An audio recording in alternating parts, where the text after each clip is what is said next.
Alors, bonjour à tous et à toutes.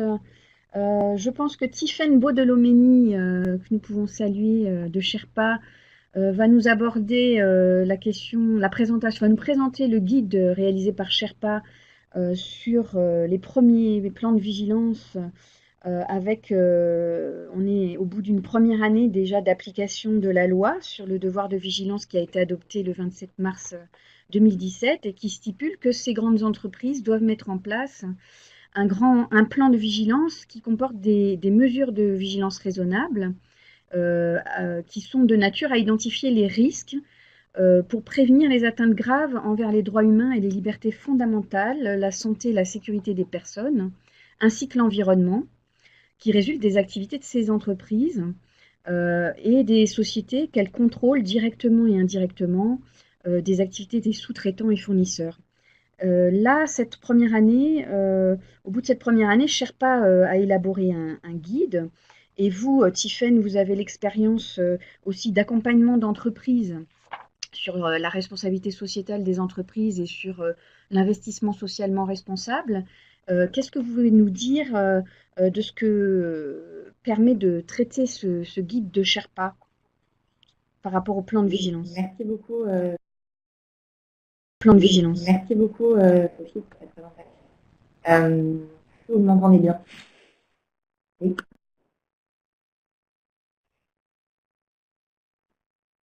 Alors, l'idée du guide, c'était vraiment de donner une interprétation et la compréhension que nous, à Sherpa, on avait de cette loi, du contenu, du champ d'application et de la logique sous-jacente du devoir de vigilance. Éclairer cette loi avec les référentiels de droit souple, notamment les principes de l'ONU, les principes directeurs de l'OCDE, sont cités dans l'exposé des motifs de la loi, donc ils doivent clairement en éclairer l'interprétation. Et l'idée, c'était de vraiment aller approfondir la compréhension et l'interprétation de la loi avec la lumière de ces principes de droit souple qui doivent vraiment être sédentarisés dans le droit positif depuis l'adoption de cette loi à devoir de vigilance. Ce guide, c'est aussi potentiellement un support pour le dialogue avec les parties prenantes, le dialogue avec les parties prenantes au niveau de la société mère, notamment le dialogue avec les syndicats.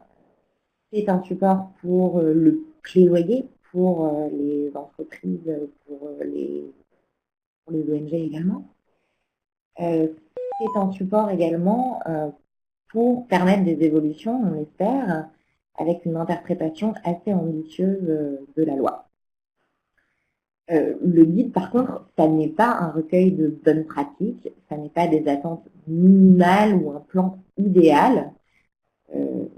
On n'a pas présenté dans ce guide les outils de mise en œuvre pratique pour chaque secteur, pour chaque entreprise, pour une très simple raison, c'est que ce n'est pas possible. C'est-à-dire que nous, aujourd'hui, Sherpa, on est on n'est pas des consultants, on ne peut pas, très concrètement, expliquer à chaque entreprise comment mettre en œuvre la loi en interne. Ça, c'est à chaque entreprise de le déterminer. Le devoir de vigilance, c'est un devoir qui incombe à la société mère, à chaque entreprise. C'est une obligation générale de comportement prudent, diligent, permettant d'identifier et de prévenir les risques d'atteinte aux droits humains et à l'environnement. Donc, le guide n'a pas vocation à expliquer à chaque entreprise à quoi doit ressembler son plan.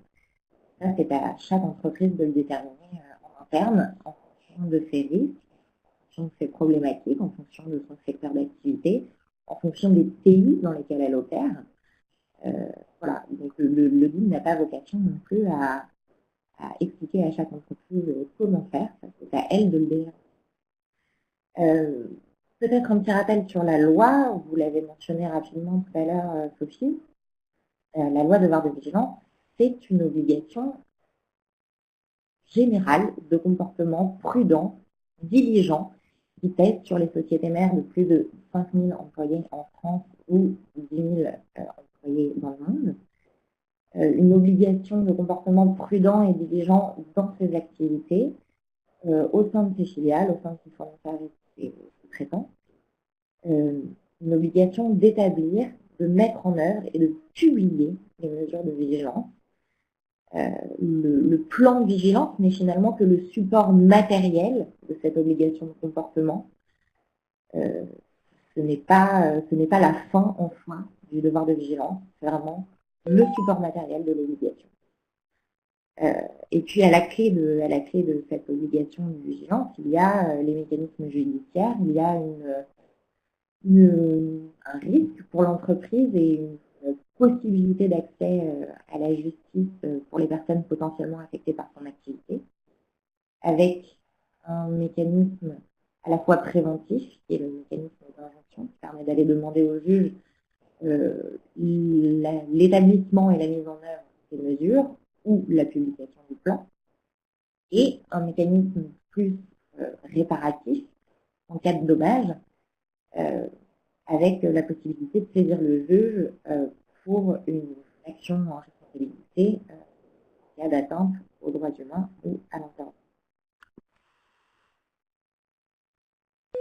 Alors, pour rappel, sur les premiers plans de vigilance également, puisque là, on était dans la première année de mise en œuvre de la loi, avec à peu près 80 plans qui ont été publiés, sachant qu'on en annonçait à peu près une centaine, voire peut-être 200 dans les débats parlementaires. Aujourd'hui, on a essayé de faire un suivi, de récupérer la totalité des plans qui avaient été publiés. On n'en a clairement pas récupéré 200. On a à peu près un peu moins d'une centaine aujourd'hui. Ça, c'est un premier problème. On a aujourd'hui, dans la mise en œuvre de cette loi, pour en faire le suivi, on n'a pas de liste des entreprises qui sont ouvertes. On ne sait pas aujourd'hui quelles sont les sociétés qui doivent établir un plan de vigilance, qui doivent établir des mesures de vigilance. On essaye d'en faire le suivi, mais c'est compliqué dans cette liste.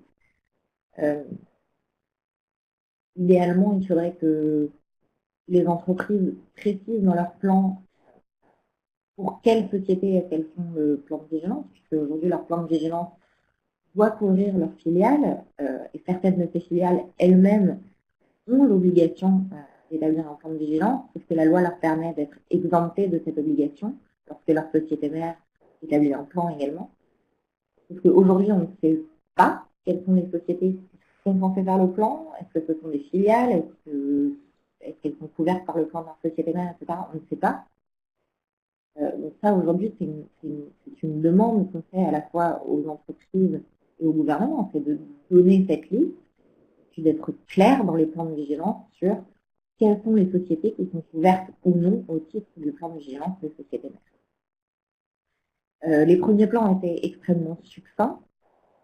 C'est à peu près, la plupart des entreprises, 3-6 pages, sachant qu'on parle de sociétés qui ont jusqu'à 900 filiales et des milliers de sous-traitants chacune d'elles.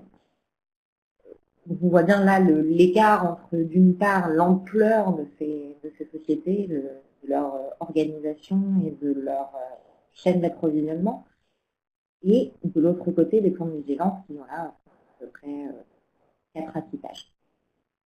La plupart de ces plans ont été inclus dans les rapports de gestion, n'ont pas été publiés de façon indépendante, alors que la loi dit bien que le plan doit être inclus dans le rapport de gestion et rendu public. Les deux éléments sont présents dans la loi. Il y a vraiment très peu d'entreprises qui ont rendu public leur plan. Ça, c'est un problème dans la mesure où ça veut dire qu'on n'a pas d'accès public pour les consommateurs, pour les clients, etc., au plan de vigilance tel qu'il a été établi par les sociétés. Il y a encore énormément de sociétés qui évaluent le risque comme étant finalement un risque qui pèse sur leurs activités, sur leur réputation, sur leur image, un risque juridique qui pèse sur elles, et non pas comme étant un risque pour les parties prenantes, pour l'environnement, c'est vraiment la logique aujourd'hui de la loi devoir de vigilance. Ça, c'est un élément aussi qui est assez problématique dans les premiers temps. Un autre élément, c'est que la plupart des sociétés ont fait finalement une espèce de checklist des mesures en fonction de celles qui sont prévues dans la loi, donc la cartographie, les mesures d'évaluation, les mesures de suivi, les mécanismes d'alerte, et qui finalement ne se sont pas concentrés sur le cœur de l'obligation, à savoir l'identification et la prévention des risques et des atteintes à l'environnement et aux droits humains. Et finalement, on se retrouve dans une situation où il y a plus une sorte de reporting qui est fait, qui n'est pas vraiment ce qui est attendu de la part des entreprises. Le dernier élément qui aujourd'hui pose pas mal de problèmes dans les plans qu'on a pu lire et évaluer, c'est que l'implication des parties prenantes, et notamment des parties prenantes directement affectées, n'est pas vraiment réalisée, ou en tout cas n'apparaît pas dans les éléments qui sont publiés par les entreprises. On n'a pas de vraie implication, visiblement, des communautés, par exemple, riveraines des projets des entreprises, on n'a pas de vraie implication des travailleurs, pas forcément d'efforts de consultation des parties prenantes représentatives de ces communautés ou de ces travailleurs. Donc, ça, aujourd'hui, c'est aussi un élément qui manque véritablement dans les...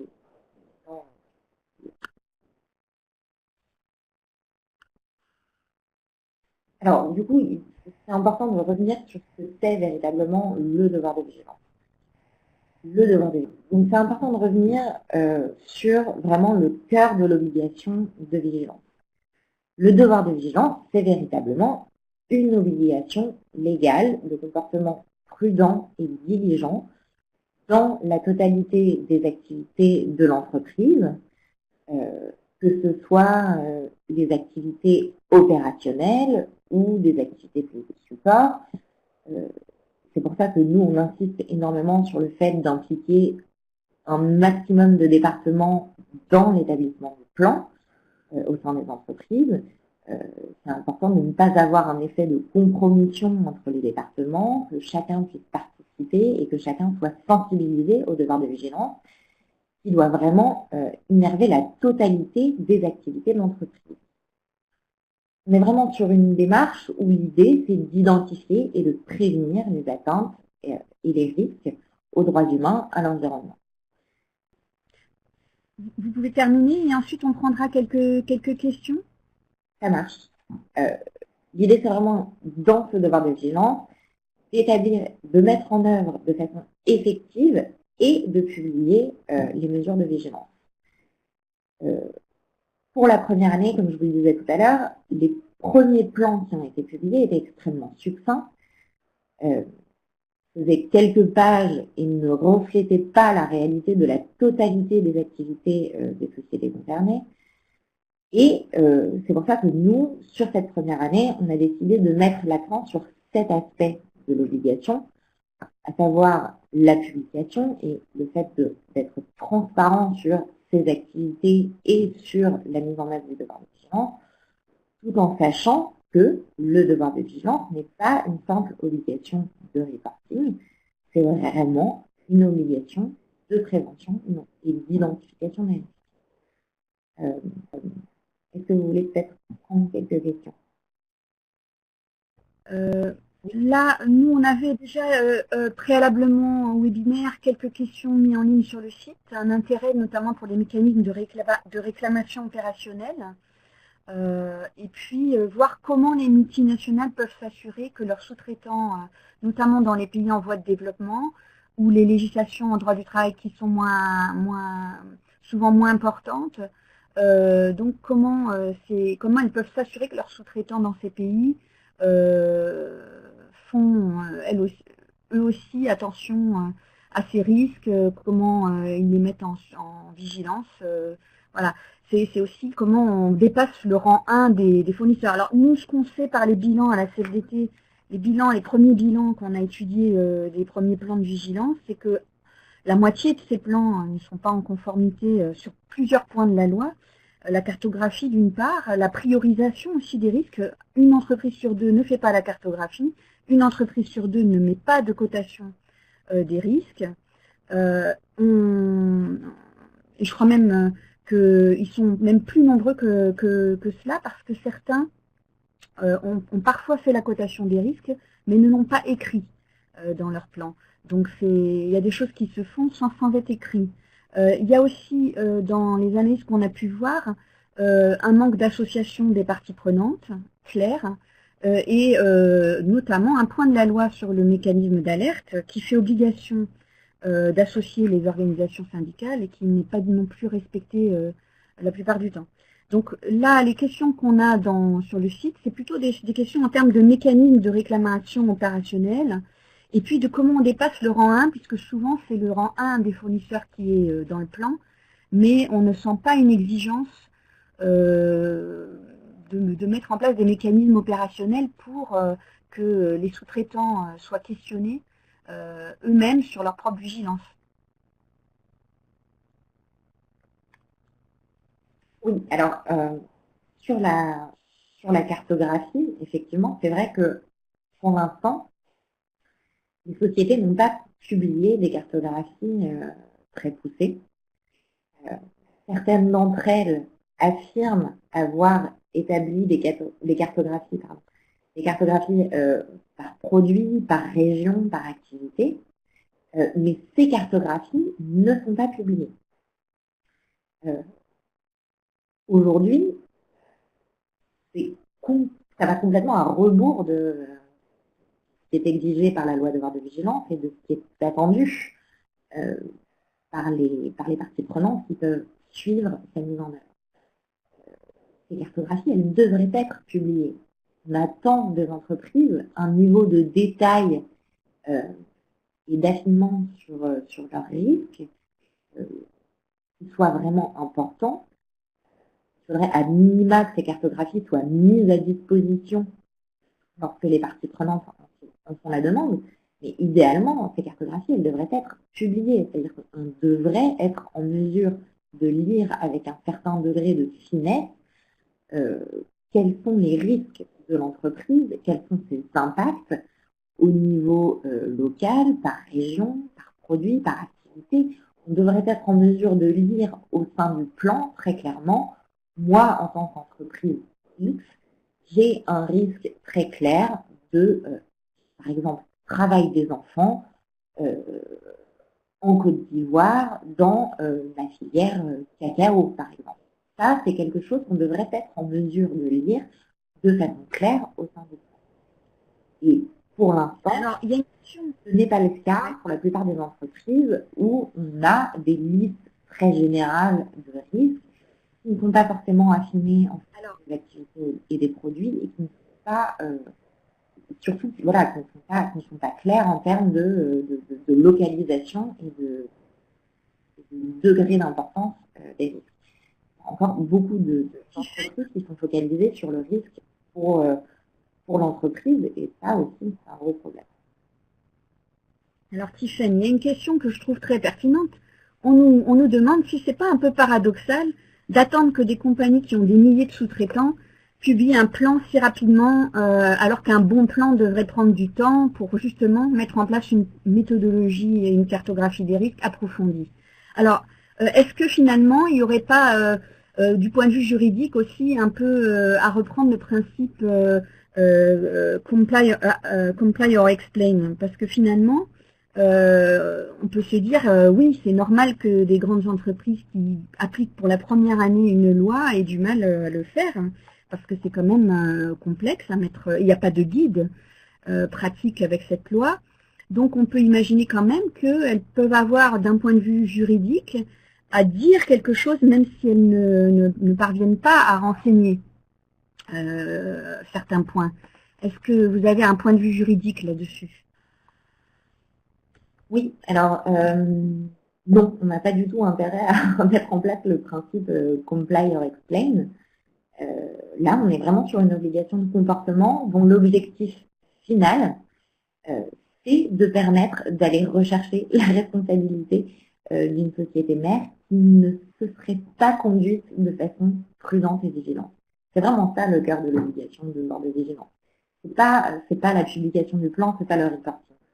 On s'est beaucoup focalisé là-dessus parce que, évidemment, il y a cette question du plan de vigilance qui doit être inclus dans le rapport de gestion, qui doit être publié, etc.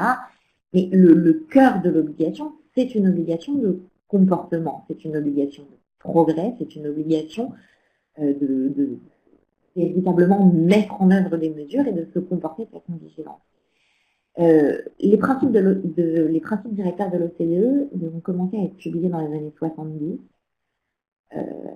avec déjà des principes de comportement pour les entreprises dans leurs activités, ont été régulièrement mis à jour. Les principes de l'ONU ont été publiés il y a déjà aussi un bon bout de temps. Il y a énormément déjà de guides, de préconisations, que ce soit de l'OCDE, de l'ONU, sur qu'est-ce que c'est qu'un comportement diligent, quelles sont les mesures à mettre en œuvre.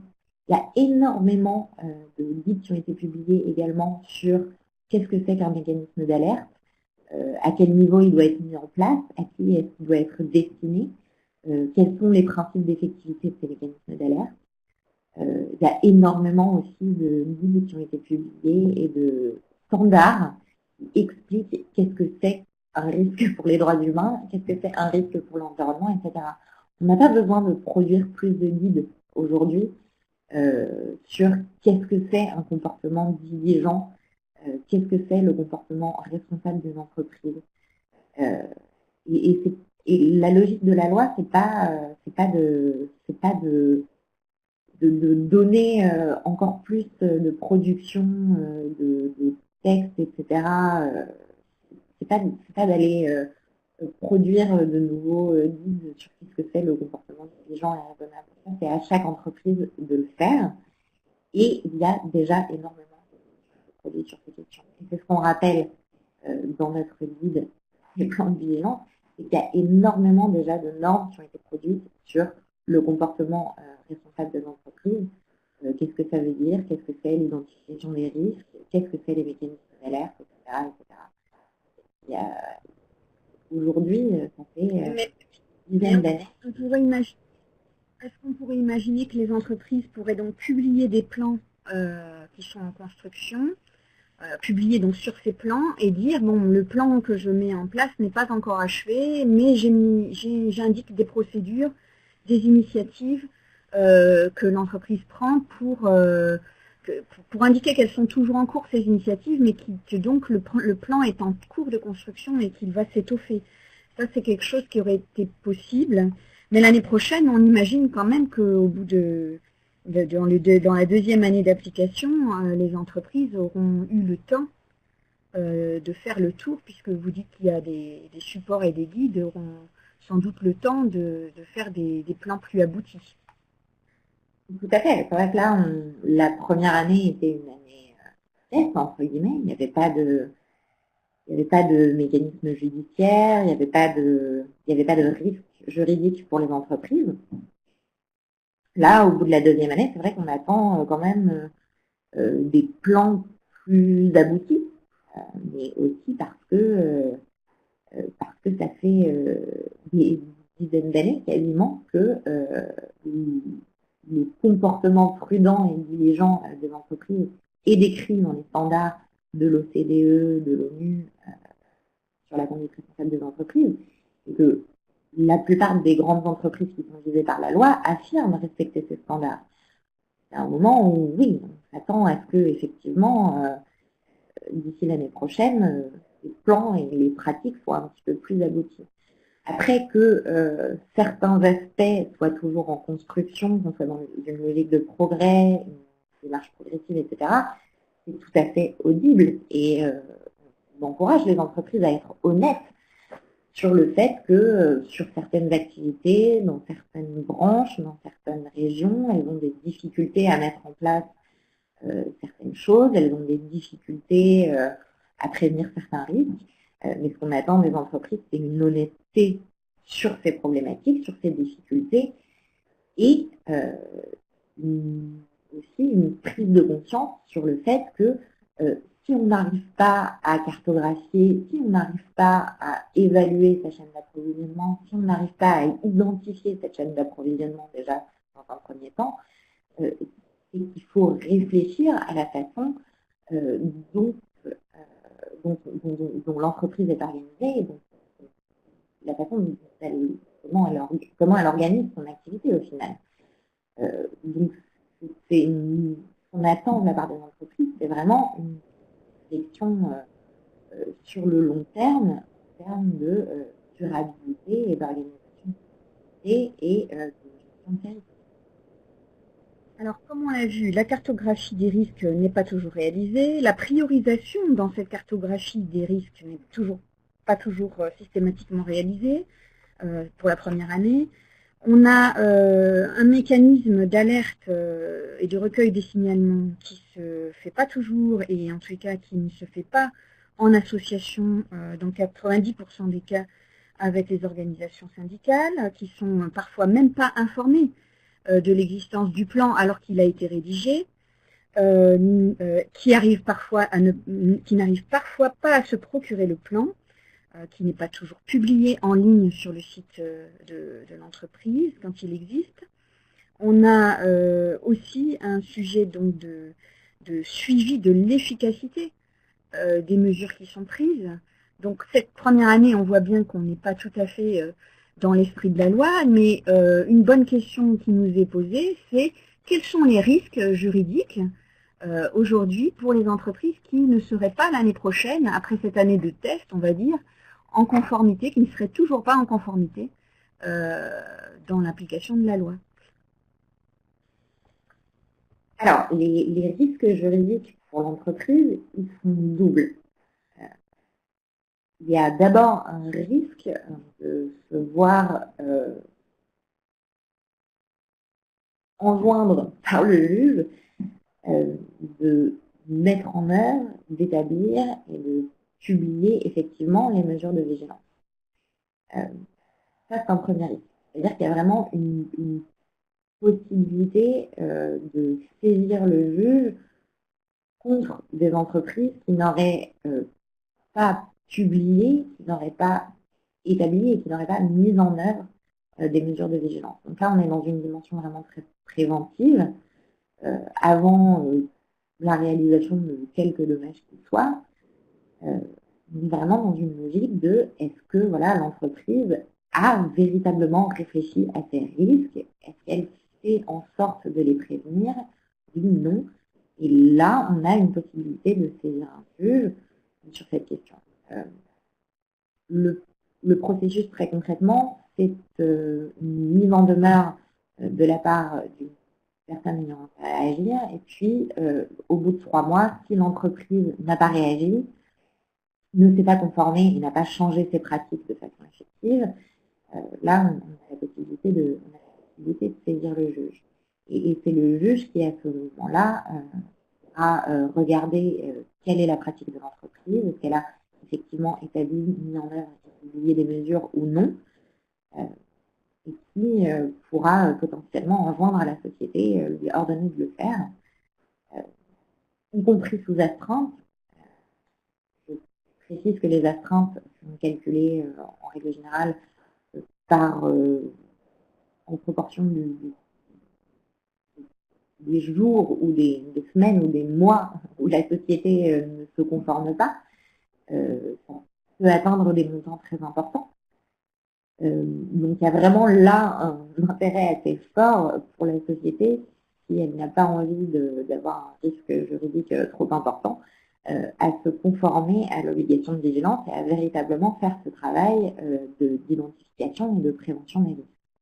Et bien évidemment de publication de ce travail et de ces processus, dans la mesure où aujourd'hui, pour l'instant, les éléments qui sont publiés sont quand même très très succincts, etc. Et pour l'instant, je pense que le risque principal, ça va être d'être attaqué sur cet aspect-là, c'est-à-dire sur le manque de publication et le manque d'honnêteté, de clarté, d'exhaustivité dans la publication. Alors, on a quand même Un sujet, c'est que beaucoup d'entreprises font l'analyse des risques uniquement sur la base d'études documentaires. Alors bien sûr, par les études documentaires, on va savoir des choses, des risques un peu généraux. On va savoir que dans tel pays, on a des droits humains régulièrement violés, par exemple un accaparement des terres, par exemple du travail des enfants, des mauvaises conditions de travail. On va le savoir parce que certaines études nous auront informés, mais on n'aura pas de remontée de terrain par le bas. Et là, vraiment, on peut se poser des questions sur ce que devraient publier les entreprises. Est-ce qu'elles ne devraient pas publier le nombre d'alertes remontées, la nature des alertes, hein, préciser finalement, quand il y a de l'alerte, comment elle se construit cette alerte. Et puis, il y a une autre question qui me paraît aussi très importante, c'est que finalement, il faut se dire que quand une société sait que dans sa chaîne de sous-traitance, il y a un risque par exemple, de faire travailler les enfants, un risque droit de l'homme, logiquement, il est évident que maintenant, avec cette loi, elle doit, en principe, tout de suite, mettre en place un questionnement à ses fournisseurs sur le risque considéré. Donc je pense que là, il y a quelque chose à préciser aussi sur ce qui doit être dans le plan de vigilance par rapport à un risque connu de l'entreprise qu'au sein de sa chaîne de valeur et de sa chaîne d'approvisionnement, pardon, il y a un risque, vraiment un soupçon fort d'un risque de violation des droits de l'homme. Alors, ouais, je précise simplement qu'il y a quand même un deuxième risque juridique, c'est que en cas de dommage, la société peut être tenue pour responsable si elle n'a pas correctement identifié et prévenu au sein de son plan de vigilance. Ça, c'est aussi une petite révolution dans la mesure où c'était jusqu'à aujourd'hui très compliqué de tenir responsables les sociétés mères pour les atteintes aux droits humains et à l'environnement au sein de leur chaîne de valeur. Et aujourd'hui, la loi de de vigilance offre cette possibilité, y compris lorsque les atteintes ont lieu à l'étranger. Et ça, c'est un risque juridique évidemment important pour les entreprises. Il ne doit pas être négligé. Et c'est pour ça qu'il faut vraiment qu'elles se mettent dans une logique d'identification et de prévention des risques, qu'elles identifient vraiment bien cette obligation générale de comportement et pas juste cette obligation de reporting à terme chaque année, disons dans la gestion. C'est ça le cœur de leur obligation. Et ça, c'est vraiment important que sur la question de l'implication des parties prenantes et le fait de ne pas être juste dans un travail documentaire, oui, c'est évident, ça c'est évident, mais ça participe de cette obligation générale de comportement. C'est le fait d'être à l'écoute des personnes qui potentiellement peuvent être affectées par l'activité de l'entreprise. C'est le fait d'aller consulter ces personnes-là, de véritablement faire un travail d'intégration de leurs inquiétudes, de leurs problématiques, de leur position sur voilà, quel est le risque, quelle est l'atteinte potentielle à leurs droits en fonction des activités de l'entreprise. C'est vrai qu'aujourd'hui, ça manque dans les plans de vigilance. On n'arrive pas à identifier nécessairement lesquelles de ces personnes ont été consultées ou non, de quelle façon, comment est-ce que leur point de vue et leurs inquiétudes ou leur situation a été intégrée ou non au plan de vigilance. Et ça, c'est véritablement quelque chose que les entreprises doivent à la fois mettre en place et intégrer de façon claire dans leur plan. C'est-à-dire qu'on doit pouvoir identifier qui a été consulté, comment, et comment est-ce que les préoccupations de ces parties prenantes ont été intégrées ou non au plan de vigilance. Après, le travail documentaire et le travail d'identification en profondeur des problématiques qui peuvent se poser sur une région, sur des produits, sur un secteur d'activité, c'est aussi un travail qui est fait par l'entreprise. L'un n'est pas exclusif de l'autre.